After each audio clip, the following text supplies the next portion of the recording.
ये औरत हर दिन चुपके से जेल की खिड़की से मिट्टी बाहर फेंकती थी। वह जेल का दिया हुआ खाना कभी नहीं खाती थी। इसके बजाय वह खाना दीवारों पर लगा देती थी। खाने में मौजूद नमक से वह धीरे धीरे दीवार को कमजोर करती थी। फिर वह चम्मच की मदद से थोड़ी थोड़ी मिट्टी खोदती थी। उसके बाद वह एक किताब के पन्ने फाड़कर उस मिट्टी को उनमें लपेट देती और दीवार के छेद के ऊपर चिपका देती, ताकि गार्ड्स को छेद का पता न चले। बची हुई मिट्टी वह खिड़की से बाहर फेंक देती थी। ऐसे ही 6 महीने बीत गए। आखिरकार उसका सुरंग जैसा रास्ता तैयार हो गया और उसने जेल से भागने का प्लान बना लिया। उसी दिन जेल में एक बड़ा अधिकारी निरीक्षण करने आया। सभी कैदियों को बाहर आकर उसका स्वागत करने का आदेश दिया गया। लेकिन वह औरत शुरू से अपनी कोठरी में ही रहती थी और कभी बाहर नहीं आती थी, इसलिए किसी ने उस पर ध्यान ही नहीं दिया।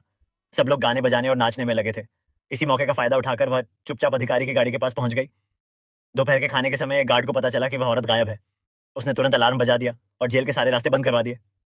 अधिकारी की सुरक्षा के लिए जेलर ने सभी कैदियों को वापस उनकी कोठरियों में भेज दिया और अधिकारी को बाहर ले जाने के लिए एक गाड़ी तैयार करवा दी। लेकिन उसे क्या पता था कि वह औरत उसी वक्त गाड़ी के नीचे छिपी हुई थी। गाड़ी के निकलने के बाद जेलर उसकी कोठरी चेक करने गया। उसे बिल्कुल समझ नहीं आ रहा था कि आखिर वह भागी कैसे। गुस्से में उसने एक किताब उठाकर दीवार की तरफ फेंकी, लेकिन तभी किताब सीधे दीवार के आर पार निकल गई। तभी जेलर को समझ आया कि दीवार के बाहर एक कागज चिपकाकर छेद को छुपाया गया था। जेलर ने तुरंत एक जासूस को जांच के लिए बुलाया। जासूस जब उस छेद के अंदर घुसकर देखने लगा तो उसने देखा कि सुरंग अभी पूरी तरह बनी ही नहीं थी। वह सोच ही रहा था कि अचानक उसकी नजर जेल की खिड़की पर पड़ी और उसे पूरा मामला 1 सेकंड में समझ आ गया।